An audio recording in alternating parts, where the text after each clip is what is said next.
Bonjour à tous, bonjour à toutes. Bienvenue dans Face à Michel Onfray sur CNews et sur Europe 1. Bonjour Michel. Bonjour Laurence. Ravi de vous retrouver pour nos échanges sur l'actualité avec votre point de vue de philosophe. On va revenir, Michel, sur les aides annoncées par le gouvernement cette semaine pour aider les Français à faire face à la flambée des prix du carburant. Des aides ciblées qui concerneront les gros rouleurs et les travailleurs modestes. Comment faire face à cette crise de l'énergie qui va s'étirer sur des mois ? Par quels moyens pouvons-nous retrouver notre souveraineté énergétique? Un mot qui vous est cher, évidemment, Michel.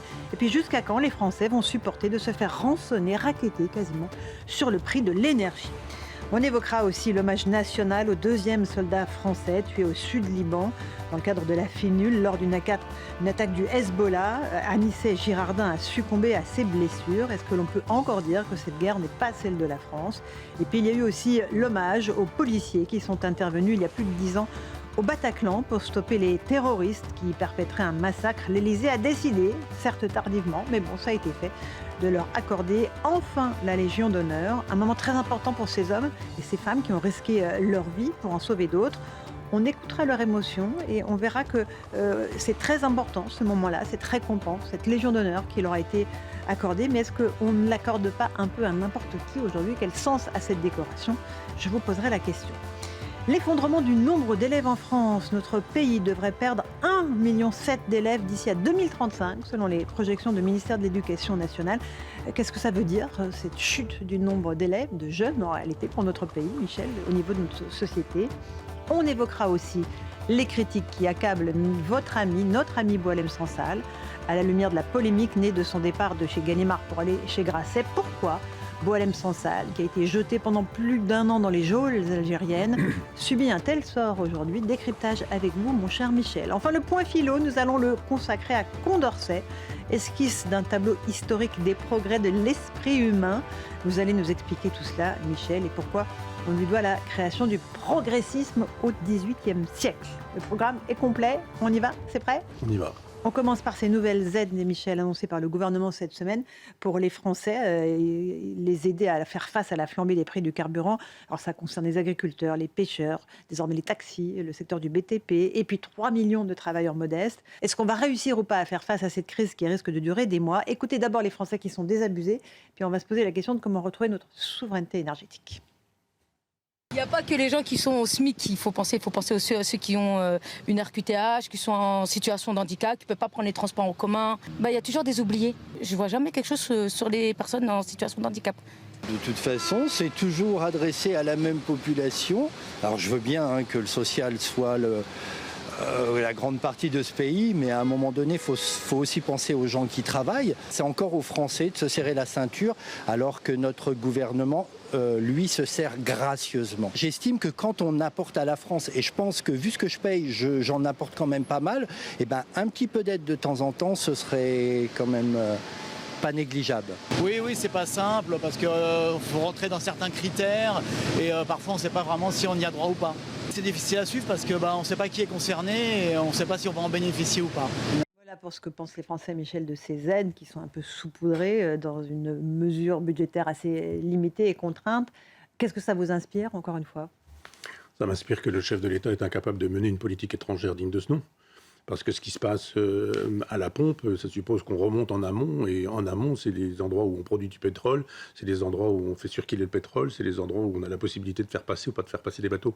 C'est-à-dire que quand Emmanuel Macron nous dit qu'en gros, ça n'est pas notre guerre, qu'il refuse le survol du territoire aérien aux avions américains sous prétexte qu'ils auraient du matériel pour Israël, eh bien, il a choisi son camp. Donc, il a choisi de faire de telle sorte que le prix de l'essence augmente. Donc, si les gens ont des problèmes quand ils sont à la pompe, c'est parce que Emmanuel Macron a décidé de faire une guerre sans la faire, tout en la faisant, c'est-à-dire en faisant le jeu d'un certain nombre d'autres individus. Quand on ne choisit pas son camp... Lui dit qu'il ne l'a pas choisi, personne ne l'a prévenu de cette guerre, il l'a dit depuis le début, Donald Trump ne l'a pas appelé, et il n'est pas impliqué. Et alors, il n'avait qu'à prendre la décision lui-même avant, plutôt que de dire « Ah, il n'est pas gentil, ils auraient dû me le dire, ils auraient dû me donner un coup de fil ».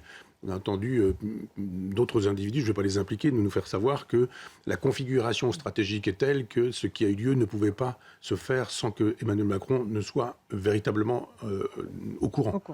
Donc il y a lui qui nous dit qu'il n'est pas au courant et d'autres qui nous disent que pas du tout, avec le dispositif tel qu'il a fonctionné, il était évidemment au courant. Alors évidemment, il peut toujours dire il y a toujours le désir de ne pas blesser un certain nombre d'électorats aujourd'hui en France chez Emmanuel Macron. Donc on ne choisit pas le camp des États-Unis, puisque c'est celui d'Israël, et que Israël, c'est le fascisme, c'est génocidaire, c'est tout ce qu'on raconte du côté de la France insoumise et des partis de gauche qui se trouvent associés à cela, et des partis de droite qui se trouvent associés aux partis de gauche qui se trouvent associés à Mélenchon.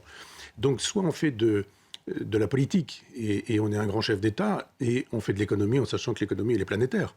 Ce qui se passe là-bas, ça produit des effets ici, le fameux battement d'aile ici, qui produit un tsunami ailleurs. Donc, quand Trump dit qu'il faut absolument laisser circuler les bateaux dans le détroit, Macron dit « Oh, c'est pas mon affaire ». Si, c'est son affaire, puisque c'est la nôtre. Et du coup, Trump bloque le détroit. Ben oui, mais il dit, en plus de ça, il ne nous demande rien. Et quand il demande quelque chose, il dit non. C'est un petit garçon qui dit « Vous n'aviez qu'à me demander d'abord. Vous m'auriez demandé d'abord. Peut-être que j'aurais dit oui. Mais peut-être que j'aurais dit non aussi. Maintenant, on va se venger. Donc, vous n'allez pas pouvoir survoler le territoire aérien français parce que vous allez donner des armes ou du matériel aux Israéliens. Qu'est-ce que c'est que cette politique qui consiste à reconnaître l'État palestinien, qui consiste à donner des leçons à Israël, qui consiste à faire savoir que ce qui se passe dans le sud Liban, c'est pas bien, c'est pas gentil. Mais ce qui est pas gentil, c'est ce que le Hezbollah fait en partant du sud Liban pour envoyer des missiles, des bombes tous les jours, depuis des années et en permanence. Donc, il y a une politique qui elle n'est pas trouble, parce que finalement, quand on regarde, elle n'est pas pro-israélienne, ça c'est sûr. Et elle est pro-arabe, ça c'est certain. Alors il l'amène, cette politique, s'il le souhaite, s'il le veut, s'il pense que la France est derrière lui. Mais je ne suis pas sûr que la France soit derrière lui. Quand on fait de la politique étrangère, on doit aussi solliciter le gouvernement, pas seulement le gouvernement, mais le peuple français. Est-ce que vous avez envie, oui ou non? On peut faire ce genre de choses. Ça s'appelle un référendum. Mais comme il sait très bien que... Tout le monde a peur des référendums, vous mais surtout savez. lui, il sait très bien que s'il fait un référendum, c'est un plébiscite. Si c'est un plébiscite, il est pour ou il est contre. Et donc, de toute façon, il resterait. À chaque fois qu'il a perdu des élections, et il les a toutes perdues, sauf les 2 présidentielles, il est resté. Et il a fait savoir que puisqu'il les avait perdues, c'est donc bien la preuve qu'il les avait gagnées. Mais on voit bien avec ces gens à la pompe que les décisions qu'il prend de ne pas intervenir, de ne pas être aux côtés des États-Unis, de ne pas être du côté d'Israël, ces décisions produisent des effets réels dans le concret des gens. Alors après, on donne des petits chèques. Oui, on saupoudre des aides. Sur la question de la souveraineté énergétique, est-ce qu'il y a un moment où on va pouvoir la récupérer? Il a mis dans un premier temps un coup d'arrêt à la filière nucléaire avant de la relancer plein gaz, étant donné que c'est notre seule énergie évidemment à disposition. On n'a pas de pétrole et on ne recherche pas le gaz qui est sous nos pieds. Est-ce qu'on peut retrouver cette souveraineté énergétique ou pas? Vous avez derrière des écologistes et les alliés des écologistes qui sont les alliés des gens de gauche, qui sont eux-mêmes les alliés du Hamas, ou du moins pas les alliés, mais du moins ceux qui trouvent des circonstances atténuantes, qui s'en viennent nous faire savoir qu'il faut en profiter pour faire avancer le projet écologique. Donc de la voiture électrique. On a entendu Jacques Attali nous faire savoir que cette crise était formidable, pourvu qu'il y ait une gestion sociale. Il a quand même ajouté ça, il ne faut pas lui faire dire ce qu'il n'a pas dit. Le pourvu qu'il y ait une gestion sociale est quand même très important. C'est pas vivre la crise, point. C'est pourvu qu'il y ait une gestion sociale. Mais effectivement, les écologistes voient leur arrivée de la voiture électrique. Mais c'est la voiture électrique chinoise qui arrive en France. Ce sont les voitures électriques qui disposent d'une autonomie de 1000 km, voire de plus de 1000 km, et qui sont beaucoup moins chères qu'un certain nombre d'autres voitures. Mais les Français ont du mal à manger pour certains. Certains sautent des repas. Vous avez des étudiants qui mangent à peine. Vous avez des gens qui sont dans une vraie souffrance. On leur dit changez de voiture, achetez une voiture électrique. Si vous voulez acheter une voiture électrique, elle va vous coûter très cher, elle va être chinoise et elle va faire les affaires de la Chine et pas de la France. Donc la souveraineté, nous ne l'avons plus. Évidemment, nous n'avons plus de souveraineté, quel que soit le qualificatif qui va avec souveraineté. Souveraineté nationale, souveraineté politique, souveraineté administrative, souveraineté politique, souveraineté en matière de politique étrangère, souveraineté en matière de politique énergétique. Nous n'avons plus de souveraineté. Les gens ont voté oui à Maastricht en 92, ils ont remis le couvert en 2008, du moins ceux des politiciens qui ont estimé que les Français qui leur disaient non en 2005 avaient tort. Et donc nous n'avons pas cette énergie-là. Donc nous dépendons d'un certain nombre de bons vouloirs. La politique, ça ne se fait pas avec des sentiments, ça se fait avec des intérêts. On n'a pas à savoir s'il faut aimer les gens qui nous vendent du pétrole ou pas. Et s'il faut aimer et embrasser sur la bouche Poutine ou l'Iran ou je ne sais quoi, ou d'autres pays, ou Trump. Trump, lui, il fait du gaz de schiste avec la possibilité d'avoir une autonomie. Et il dit, mais moi j'ai des choses à vendre, si vous voulez, achetez. Il fait ça pour ça aussi d'ailleurs, Trump. Il a un mépris souverain pour le peuple iranien. Au départ, c'est allez-y, foncez, on est en mouvement, on arrive, etc. Pas du tout. Lui, il a envie de jouer sa carte personnelle, le fameux MAGA, refaire l'Amérique grande, une grande Amérique, en disant achetez notre pétrole. Et il y a intérêt à ce qu'il y ait des problèmes avec le pétrole des autres. Donc c'est une guerre de pétrole. Et puisque nous n'avons plus de souveraineté ou d'indépendance, il nous reste juste des associations. Mais l'association, c'est quoi aujourd'hui? La seule association qui tienne, c'est pas l'Europe des nations du général, c'est une Europe maastrichtienne qui, elle, n'a pas non plus le projet de souveraineté nationale et encore moins d'épargner les pompistes les gens qui sont aux pompes que nous avons vus. On est sur CNews et sur Europe 1 en face à Michel Onfray. Michel, Emmanuel Macron était cette semaine à Montluçon où il a évoqué ces questions d'indépendance énergétique. On va l'écouter. Et puis, il voulait présenter sa nouvelle méthode inspirée de la reconstruction de Notre-Dame de Paris, rebâtir des projets industriels à la vitesse à laquelle il a reconstruit la cathédrale Notre-Dame de Paris, c'est en passant au-dessus de l'administration et tous les blocages. On écoute le président à Montluçon. Dans le moment où nous sommes en train de voir les conséquences de la dépendance des hydrocarbures fossiles liées à nos mobilités ou autres, on ne doit pas simplement aider, ou si je puis dire, financer les surcoûts qui viennent du bout du monde et qui sont le fruit des déstabilisations géopolitiques ou de nos dépendances. Il faut qu'on accélère notre politique, là aussi, d'indépendance. Le plan d'électrification qui va permettre d'ici 2030 de doubler les montants qui sont investis, et des véhicules électriques, aux pompes à chaleur, à tout ce qui permet d'accélérer dans les collectivités locales, dans les filières industrielles pour nos compatriotes, est absolument clé. Indépendance, recouvrir notre indépendance, tout est là, Michel Onfray. Oui, mais moi j'ai regardé sur Internet quels étaient ces 150 chantiers. C'est très intéressant. D'abord, j'ai commencé par aller voir ma Normandie. Évidemment, je m'en doutais. J'ai commencé par l'Orne, zéro, rien dans l'Orne. Et puis après, je regarde Manche, Calvados, etc. Et regarde. C'est très politiquement correct. Ce sont des entreprises qui font des biocarburants, des retraitements de ceci, des retraitements de cela. Donc il y a une espèce de signe envoyé à la gauche en disant, vous avez vu, on en profite pour faire avancer l'agenda de la transition écologique. Mais ça suffira pas. Ça ne suffira pas de permettre à une boîte de travailler à la récupération, au recyclage des matériaux qui sont utilisés dans l'espace, par exemple. Formidable. C'est pas ça qui va permettre aux gens dont on a vu la douleur tout à l'heure de faire des pleins d'essence à des tarifs qui sont dignes de ce nom.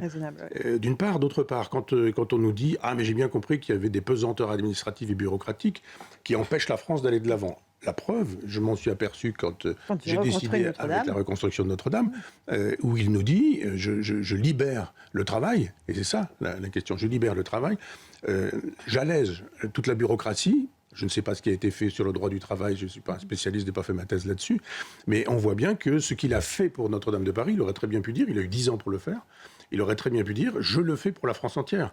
Et on va libérer le travail, comme ça on va libérer des énergies, comme ça on va dégager des bénéfices, comme ça on va pouvoir penser en termes de répartition, comme ça, etc., etc.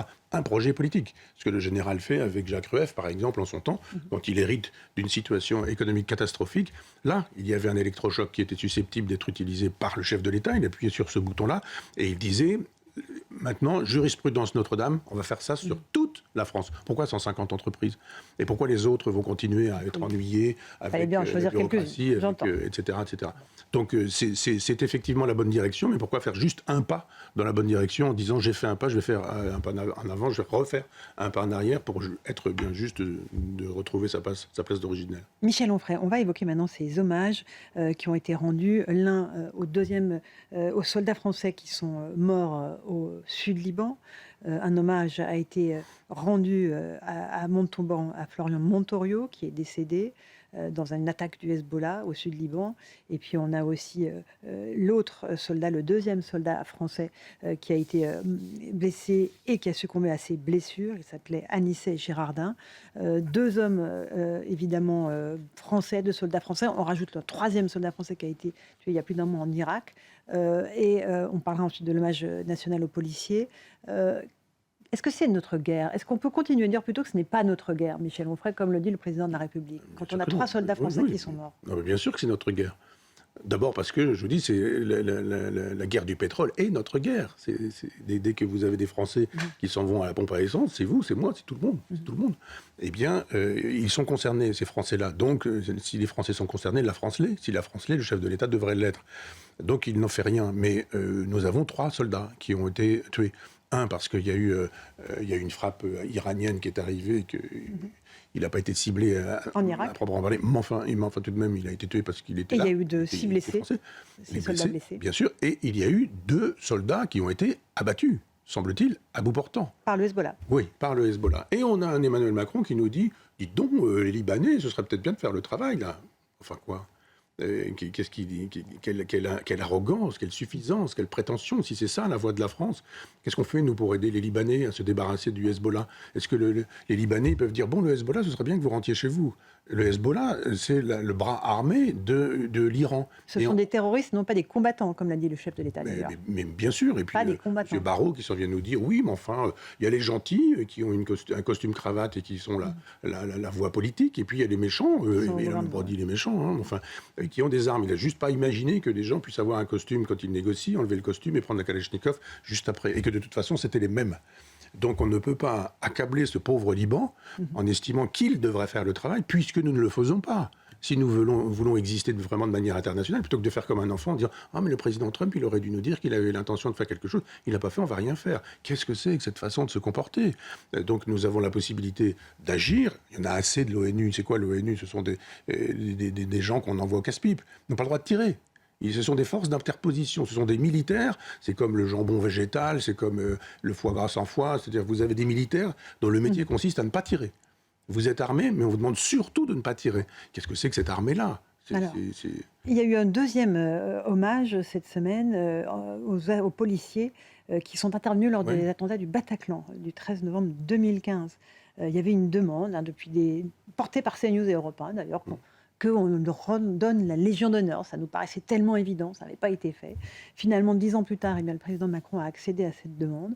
On va écouter ce qu'il a dit, les mots qu'il a employés, puis on écoutera ensuite un policier de la BRI qui exprime son émotion et qui dit voilà à quel point c'est important d'avoir été reconnu à travers cette Légion d'honneur. Force est de constater que dans notre mémoire collective, Denis Péchanski dirait dans ce moment de thérapie collective, le Bataclan occupe une place singulière. C'est pourquoi la nation se devait aujourd'hui d'honorer les siens. À l'époque, les autorités étaient légitimement concentrées sur l'immédiateté, l'ampleur de la tâche qui était immense. La France basculait dans l'état d'urgence qui allait durer.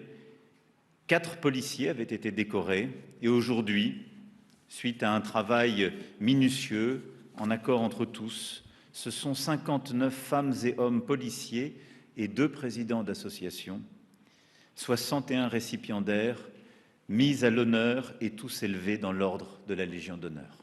On est honoré que justement la nation prenne en compte ce qui a été fait ce soir-là et ça nous touche particulièrement d'être là, présent avec le président, avec nos familles. Donc c'est vraiment quelque chose de très important pour nous. Ça représente beaucoup pour nous d'avoir pu amener notre famille à cet événement. Et c'est quelque chose qui restera gravé, comme le 13 novembre restera gravé dans nos mémoires, cette journée-là, elle restera gravée aussi dans nos mémoires. Voilà, honneur à ces hommes, évidemment, et ces femmes, qui disent, voilà, le 13 novembre, ça sera aussi un jour important, aussi important que cette remise de la Légion d'honneur. C'est un sens symbolique extrêmement fort. Oui, d'abord, ce sont des héros. Ce sont des gens qui ne sont pas forcément payés des fortunes, mais qui sont prêts à dire on ouvre une porte, on y va, et peut-être qu'on va mourir dans les 10 minutes. Peut-être qu'on va laisser une veuve ou un veuf, s'il y a eu des femmes apparemment décorées. On va peut-être laisser des orphelins, mais on y va, on est payé pour ça. Il a parlé de la nation. Voilà des gens qui ont le sens de l'honneur, le sens de la dignité. Voilà des gens qui n'ont rien dit pendant 10 ans. Voilà des gens qui savent ce que ça veut dire recevoir une décoration.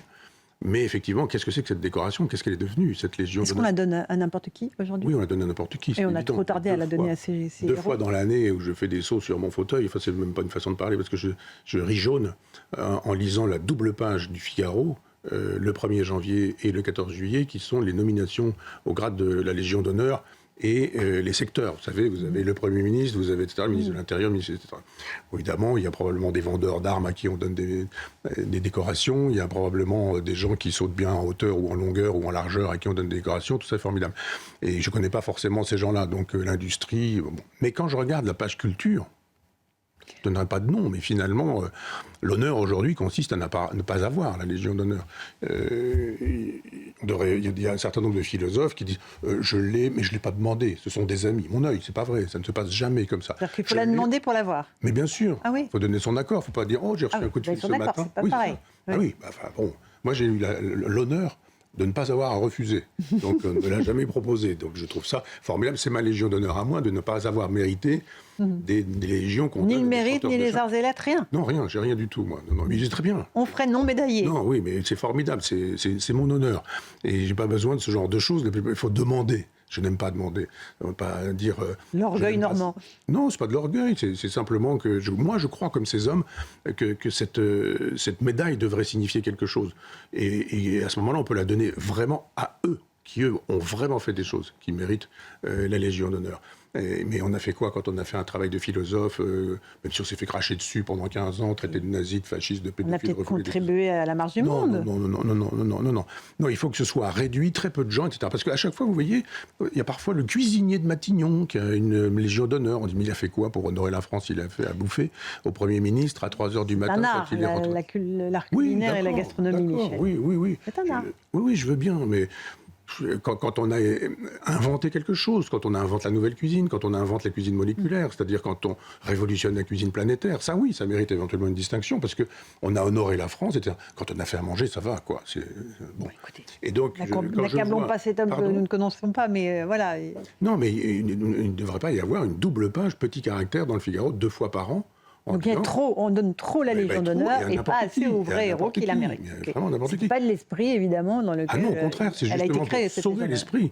Sauver l'esprit de cette médaille, sauver l'esprit de la décoration. Si on veut que ça signifie véritablement quelque chose, il faut arrêter de donner à n'importe qui. Parce que quand on a affaire à des gens comme ça, qui ne sont pas n'importe qui sont pour le coup l'honneur de la France, l'honneur de la nation, et qui viennent vous défendre, y compris s'il y avait dans le Bataclan des électeurs de la France insoumise qui estiment que la police tue. Dans ces cas-là, on ne demande pas sa carte d'identité aux gens, leur carte d'électeur, savoir si ce sont des bons électeurs, des mauvais électeurs, etc. On défend la nation, il a parlé de la nation. Et c'est ça, effectivement, qu'il faut défendre. Maintenant, 10 ans, vous vous rendez compte? 10 ans. Qu'est-ce que ça veut dire? Mieux vaut tard que jamais. Pardon? Mieux vaut tard que jamais. Non. Je suis d'accord. Je sais pas. Moi, j'aurais refusé. Ah non, pas pour ça. Moi, je trouve Comment Non, ils l'ont expliqué très bien. C'est important pour eux, pour leur famille. Pour eux. Ah oui, mais je vous. n'ai pas dit qu'ils Les auraient dû. eux. J'aurais fait savoir, il y a 10 ans, oui, je serais venu volontiers. Mais là, c'est maintenant, vous êtes gentil, mais ils ont fait une opération de com. C'est quoi cette formule de thérapie collective? Qui est malade? C'est la société qui est malade, et elle est malade à cause de qui? C'est-à-dire c'est le médecin qui nous parle d'une thérapie collective avec une médaille qu'il donne 10 ans après, alors que 10 ans après, c'est obscène 10 ans après. Ouais. C'est 10 jours après. Alors après. Il faut faire des études pour savoir si machin l'a mérité, si bidule, etc. Est-ce qu'il a repris 1 balle, 2 balles, 3 balles? Est-ce qu'il a frôlé la mort, pas frôlé la mort? On a besoin de 10 ans pour savoir ça. J'ai trouvé ça très obscène. Maintenant... salut respectueux à tous ces hommes, à tous ces gens de la BRI. Petite pause, on se retrouve dans un instant avec vous, mon cher Michel Onfray. On évoquera l'avenir de l'école qui se dessine avec de moins en moins d'élèves et en plus qui savent de moins en moins bien lire et compter. Donc ça, c'est un vrai sujet. Donc, et Boualem Sansal, la valse de critiques et la salve surtout de critiques contre lui. On en débat dans un instant, à tout de suite. On se retrouve dans Face à Michel Onfray sur CNews et sur Europe 1. Michel, à quoi va ressembler l'école en France en 2035 ? Il y aura près d'1 700 000 élèves en moins. C'est un véritable séisme depuis des années. On fait juste le point sur les chiffres et puis on va évoquer cet avenir de l'école. En France, la chute démographique s'annonce brutale dans le milieu scolaire. Près d'1,7 million d'élèves en moins en 2035, selon les chiffres du ministère, soit une baisse de 14% en 10 ans. Une vague sismique qui touchera tous les territoires à moyen terme, avec des regroupements ou des fermetures de classes, voire d'établissements, et notamment dans les zones rurales, comme l'explique le ministre de l'Éducation nationale. J'ai une centaine de collèges en France qui font entre 50 et 60 élèves. Ça veut dire qu'il y a une classe par niveau. On essaye de les protéger au maximum.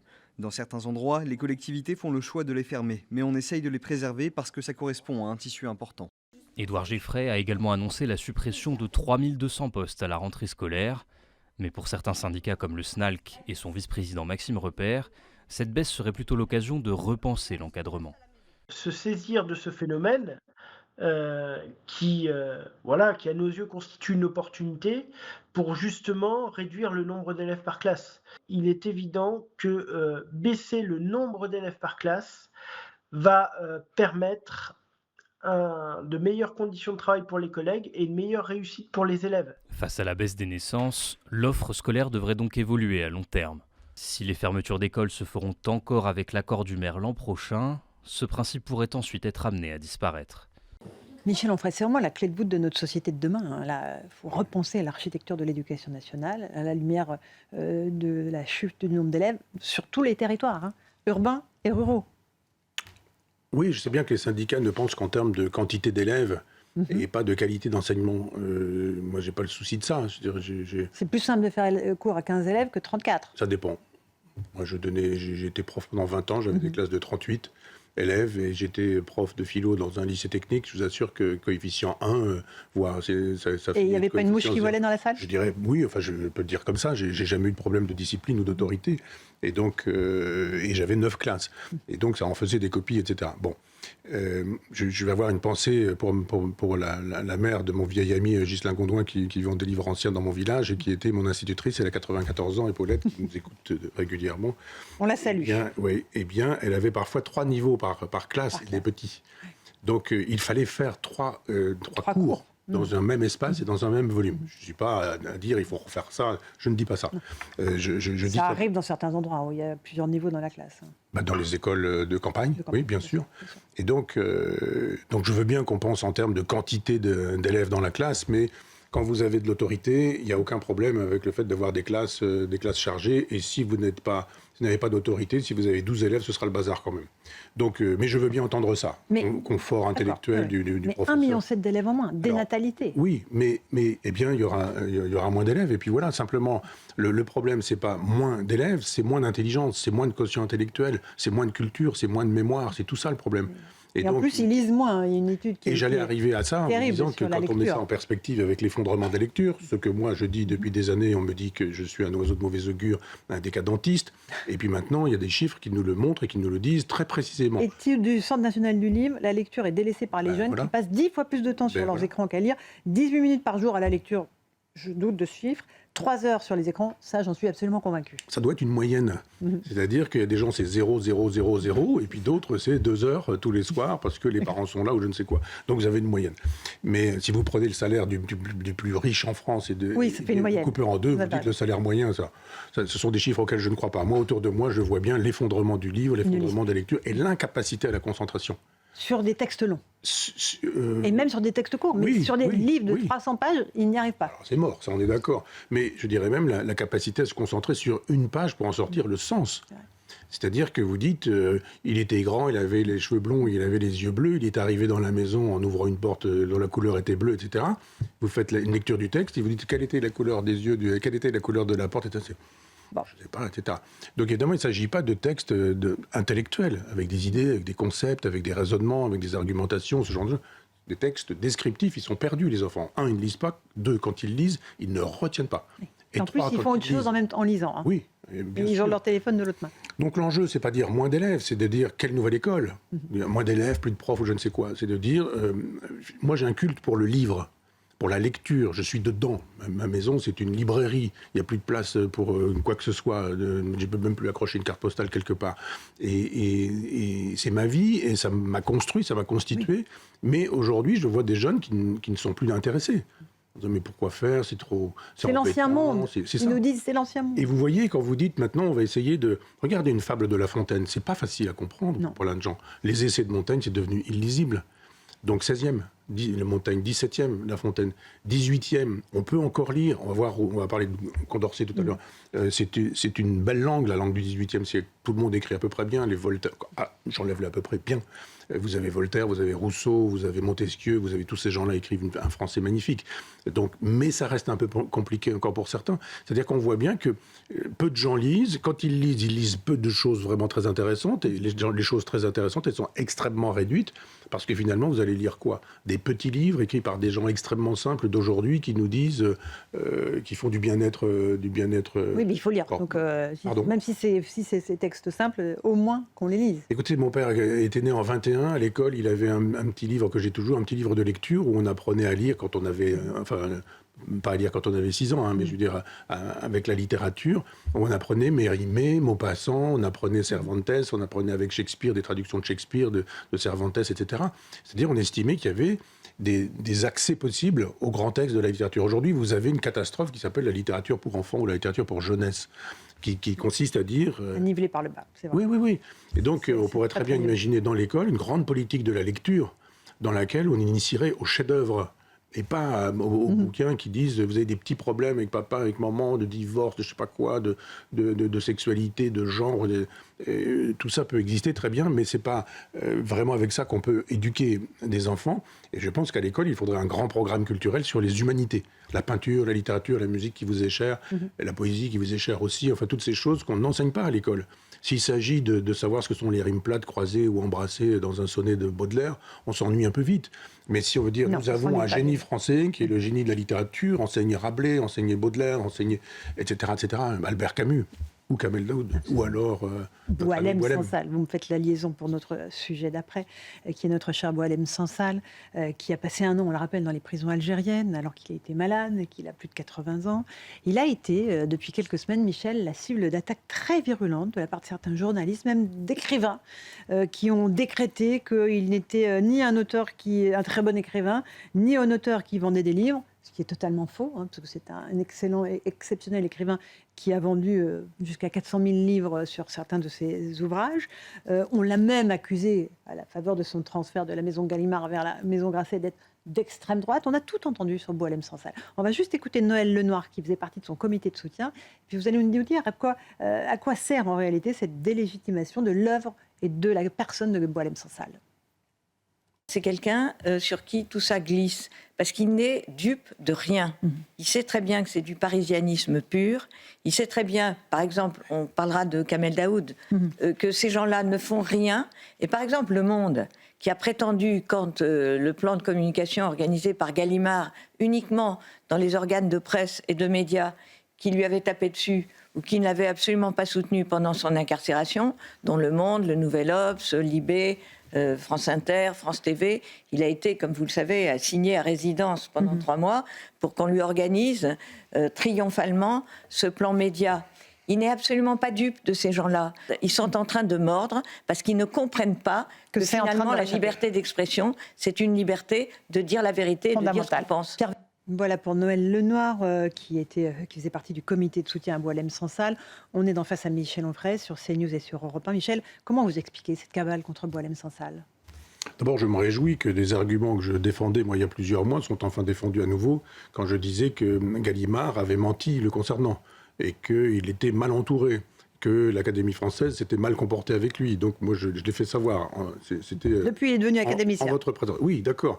Mais j'ai parlé, moi, d'une époque où il était en prison. Il était en prison. Il était en prison. Je Absolument, parlais de cette époque-là, où on a fait savoir que le faire entrer à l'Académie française, c'était... voilà. Y a-t-il jamais eu un portrait de Boualem Sansal sur l'Académie française ? Il n'y en a pas eu. Son éditeur nous disait tout se passe bien, il relit Victor Hugo. Je me souviens très bien qu'Antoine Gallimard disait ce genre de choses. Et je faisais savoir que, bon, tant mieux. S'il était dans ces conditions-là, tant mieux. Vous pouvez avoir si vous êtes dans une prison, vous avez une bibliothèque, vous avez des livres pour un écrivain, tout va bien. Je ne croyais pas que ça se passait comme ça. Et j'ai bien eu raison quand on a su par la suite. Donc, aujourd'hui, ce qui se passe, c'est qu'on essaye de dire ils lui ont lavé le cerveau, il a changé d'idée. On essaye de faire son procès, en fait. C'est le procès qu'on fait à tous les hommes libres, tous les gens qui ne sont pas assignables, tous les gens qui ne font pas acte d'allégeance. Et qui estiment, au système, donc. À qui que ce soit. C'est-à-dire un écrivain. Moi, je n'aime pas l'allégeance. Voilà, l'idée d'être obligé d'avoir un roi et seigneur à qui on dirait oui, bien sûr, vous avez raison, je fais allégeance. La vassalisation, la suzeraineté, c'est pas ma logique. J'ai compris. C'est pas comme ça que je... Oui, je pense que vous avez compris. Et donc, je n'en défends aucune forme d'allégeance.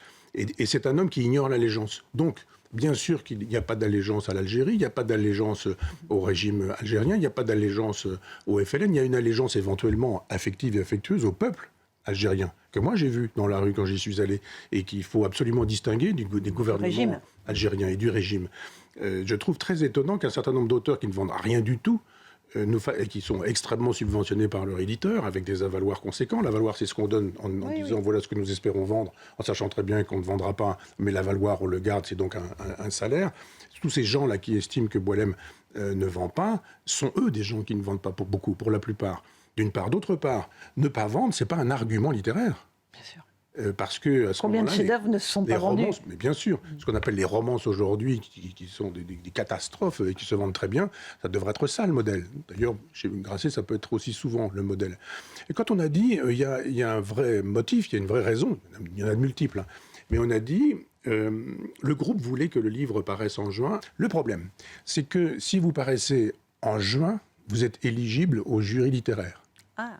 Ça veut dire que vous pouvez, on lit, et oui, et en novembre, non. En septembre, octobre, novembre, non. Intéressant aussi. Et voilà.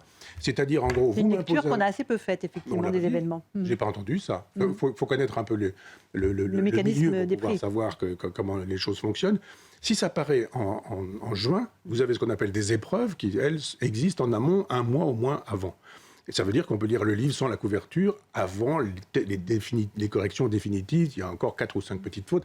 Mais les journalistes reçoivent des épreuves, peuvent juger, peuvent faire des papiers. Et il y a des sélections qui permettent d'être au Goncourt, au Femina, au Renaudot, au prix de l'Académie française, etc., etc. Ça veut dire que vous êtes sélectionné, ça veut dire que peut-être vous n'avez pas le prix. Mais ça veut dire que peut-être vous pouvez l'avoir. Mais si vous êtes sélectionné, on parle de vous. Ça veut dire que si vous choisissez novembre, vous écartez Boilem de la fiesta des prix littéraires. Fiesta dans laquelle les éditions Grasset sont très douées. C'est-à-dire vous aviez, à l'époque où j'étais chez Grasset, moi j'étais doucement conduit vers la sortie, très gentiment, mais je ne parle pas du Grasset de Jean-Claude Fasquelle, grande époque, mais il y avait des gens qui étaient dans des jurys littéraires, à qui on faisait des avaloirs très intéressants pour des contrats qui stipulaient la remise de manuscrits qui n'étaient jamais remis, et puis on disait, bah là, tu vas quand même voter pour machin, pour bidule, oui d'accord, mais toi on va faire pareil, oui mais toi tu votes pour celui-ci, moi je vote pour celui-là, etc. Il y avait à l'époque un Galligraseuil, Gallimard Grasset le Seuil, c'était un mot qui a été fabriqué pour dire qu'il trustait la totalité des prix, et c'était pas la qualité littéraire qui emportait la décision. Donc là, il n'y a pas un truc du genre, il y en a un qui voulait juin, il y en a un qui voulait septembre, ils ne se sont pas entendus, donc non, pas du tout. Il y avait autre chose.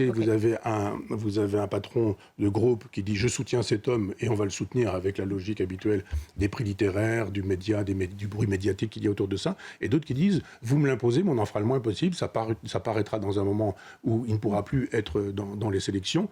Donc c'était à bas bruit une façon de dire que Olivier Nora ne soutenait pas Boilem Sansal pour, et là c'est le troisième point, pour des raisons idéologiques, sous prétexte que quand vous n'êtes pas aujourd'hui de gauche, c'est-à-dire d'extrême gauche, vous êtes de droite, donc d'extrême droite, ça veut dire que vous êtes fasciste, que vous êtes raciste, etc. Il ne faut pas avoir lu Boilem pour dire des choses pareilles. Mais de toute façon, on n'a pas besoin, quand on insulte des gens, d'être soucieux de la réalité. Il faut juste insulter. La réalité, c'est que c'est un grand auteur, c'est qu'il vend beaucoup de livres, si on veut prendre ce critère-là en considération. C'est qu'il y a un ton, et c'est surtout qu'il ne souscrit pas à la bouillie islamo-gauchiste. Voilà quelqu'un qui nous dit, nous allons parler... C'est comme Kamel Daoud qui vient de nous apprendre... Et on pense à lui, qui a été condamné à 3 ans de prison ferme et 5 millions de dinars en Algérie. Pour avoir fait quoi ? Publié. Un roman. Pourri. Un roman. C'est-à-dire, il n'a même pas fait... Et encore aurait-il fait une analyse sociologique, historique de la question de la guerre civile, qu'il aurait eu le droit tout autant. Il l'a fait avec son talent, qui est celui d'un romancier. Alors un romancier, c'est pas quelqu'un qui part de rien. Et donc après, on lui a fait un procès, intenté par l'Algérie, repris évidemment après par un certain nombre de Et on note que ces deux auteurs écrivent en français aussi. Et ils disent leur amour de la France. Et voilà des franco-algériens qui ne sont pas des gens qui détestent la France. Et c'est ça qui est insupportable pour toute la caste qui, justement, à Saint-Germain-des-Prés, n'aime pas ni la France, ni les Français, ni les gens qui développent un drapeau bleu-blanc-rouge, qui sont tout de suite traités de fascistes. Moi, évidemment, je suis un eurosceptique, j'ai voté non à Maastricht, je n'ai jamais soutenu la gauche libérale, et il a fallu doucement me conduire vers la porte de la sortie, ce que j'ai fait gentiment et sans grand bruit. Mais hommage soit rendu à Jean-Claude Fasquelle, qui était un grand éditeur. Michel, le point philo, on va le consacrer à Condorcet. Oui. Esquisse d'un tableau historique des progrès de l'esprit humain. Expliquez-nous pourquoi cet auteur est indispensable à lire aujourd'hui. Parce que c'est l'inventeur du progressisme. Dans l'Antiquité, la conception du temps, elle est circulaire. Chez les Grecs et chez les Romains, ce qui est vécu, a été vécu, sera vécu, ça revient éternellement. Donc c'est le fatum, c'est le destin, c'est une conception du temps. Autre conception du temps, les chrétiens qui nous disent c'est une ligne. Et cette ligne-là, c'est derrière moi j'ai le passé, ici le présent, devant le futur. On a déjà parlé de ça. Et donc c'est un progrès linéaire. Le temps, c'est une flèche qui se déplace. Et puis vous avez avec les progressistes et avec Condorcet cette idée qu'on lève la flèche. Et on estime que de là où on part et là où l'on va, il y a un progrès perpétuel. C'est le progressisme. Le progressisme est une religion. Et tous les gens de gauche sont des progressistes, c'est-à-dire des dévots du progrès, et ils estiment que demain, ce sera mieux qu'hier, et que hier, c'était moins bien qu'avant-hier, ou etc., etc. C'était mieux, pardon, qu'avant-hier. Et donc, ce progressisme, Condorcet, alors c'est une esquisse d'un tableau, et il aurait fait un très gros livre avec ça, mais c'est juste la préface qu'il était en train d'écrire, en 1793, pendant la Terreur, et il nous explique que l'humanité a évolué, des tribus primitives, qui suppose un chef de famille, et puis le chef qui est un homme, etc. Il dit ça, c'est le début de l'humanité, c'est ainsi que ça se constitue. Et puis on passe du nomadisme à la sédentarité. C'est-à-dire le nomade, c'est quelqu'un qui chasse, qui pêche, il essaie de récupérer du poisson, des fois il n'y en a pas, il essaie de tuer des animaux, des fois il n'y en a pas. Eh bien, il passe du nomadisme à la sédentarité, c'est-à-dire de la chasse, de la pêche, de la cueillette, à l'agriculture. Et là, pour le coup, c'est la propriété. On travaille, on a un bassin dans lequel on met des poissons, on a un jardin dans lequel on fait pousser des légumes, et on change de monde. Et il fait ça avec la totalité de l'humanité. Il dit, il y a le génie grec, et il parle de périodes. Il y a 10 périodes dans son livre. Et il nous dit la période des tribus primitives, la période de l'invention d'écriture, la période des Grecs, la période... Il fait comme ça... Ça, c'est le progrès. C'est le progrès. Et il dit, quoi qu'il arrive, de toute façon, ce sera toujours mieux demain. Il nous dit, il invente cette idée que le Moyen-Âge, ce serait une catastrophe et ce serait une régression. C'est une idée qu'on reprend que reprend Michelet, qui est une idée fausse. Non, il y a eu un génie du Moyen-Âge, génie de la scolastique, de la pensée, de l'architecture, de la peinture, etc. Et c'est faux de dire une chose pareille. Parce que ce qu'il veut dire, lui, c'est que finalement, le grand progrès, c'est 1789, c'est la Révolution française, c'est l'abolition des privilèges et c'est un obsédé de l'égalité. En ce sens, il est assez précurseur. Égalité entre les Noirs et les Blancs, par exemple. C'est un anti-esclavagiste, il n'y en a pas beaucoup à cette époque-là. Entre les hommes et les femmes. Il nous dit qu'il n'y a pas une différence de nature entre les hommes et les femmes, il y a simplement une différence d'éducation. Si il nous dit que les femmes, comme les hommes, eh bien, elles produiront autant de génie que les hommes, ce qui est rare au XVIIIe. Oui. C'est une idée aujourd'hui. On apprécie. Oui, mais ce n'est pas une idée défendue sur toute la planète. Ah oui, c'est une chose qu'on ne dit pas beaucoup, mais dans tous les pays qui ne sont pas judéo-chrétiens, je le dirais comme ça, cette idée que les hommes égalent les femmes, c'est pas une idée courante, c'est pas une idée non plus répandue. Et puis il nous dit, l'éducation fait tout.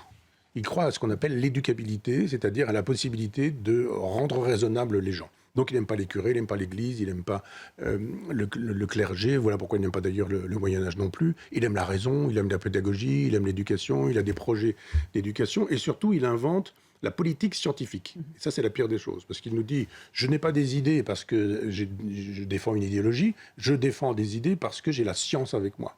Et non, à l'époque, on n'utilise pas la formule, mais la probabilité, les théories de la probabilité. Et il dit, la probabilité veut que nous allions vers, et là, il y a son 10e tableau, et dans le 10e tableau, il y a des trucs absolument incroyables. Donc on va supprimer, il n'a pas tort sur tout. Il nous dit, on va supprimer la souffrance, la maladie, avec une politique hygiéniste, avec des médicaments qu'on inventera, avec des maladies qu'on fera reculer. On y est, hein. La mort, oui. La mort deviendra, oui, vous avez raison, il y a une grande partie qui est assez juste. Mais il y a simplement un oubli chez lui, c'est que l'homme n'est pas bon, naturellement. Lui, il le pense. Mais l'homme n'est pas naturellement bon. Et il y a un progrès dans le mal aussi. Et il n'y a pas de place pour le progrès dans le mal chez lui. C'est-à-dire, qu'aurait-il dit d'Adolf Hitler? Qu'aurait-il dit de Staline? Qu'aurait-il dit du massacre du Rwanda? Qu'aurait-il dit, etc. etc. Et ce progressisme a généré par la suite le communisme, le marxisme, etc. Et un tas de dévots aujourd'hui qui estiment que si on change, si on révolutionne, si du passé on fait table rase et qu'on invente quelque chose de neuf, alors, parce que c'est neuf, c'est mieux. C'est problématique parce que l'homme est ainsi fait qu'il ne fabrique pas que du bon. Il y a du progrès dans le bien, c'est formidable. Mais dans le mal aussi. Il y a aussi, hélas, du progrès dans le mal. Merci Michel pour cette analyse de Condorcet, esquisse d'un tableau historique des progrès de l'esprit humain. Je dois dire juste une chose, c'est que lui qui nous dit que tout ça est formidable, il démarre la Révolution française comme Girondin et il se fait persécuter par les Jacobins, il est poursuivi par eux et il meurt. Certains disent en se suicidant, mais je dirais moi d'épuisement, pas de thèse sur le suicide, d'épuisement parce que les gens qui veulent le progrès voulaient sa peau. Mais c'était notre point philo. Merci Michel, on se retrouve la semaine prochaine sur CNews et sur Europe 1.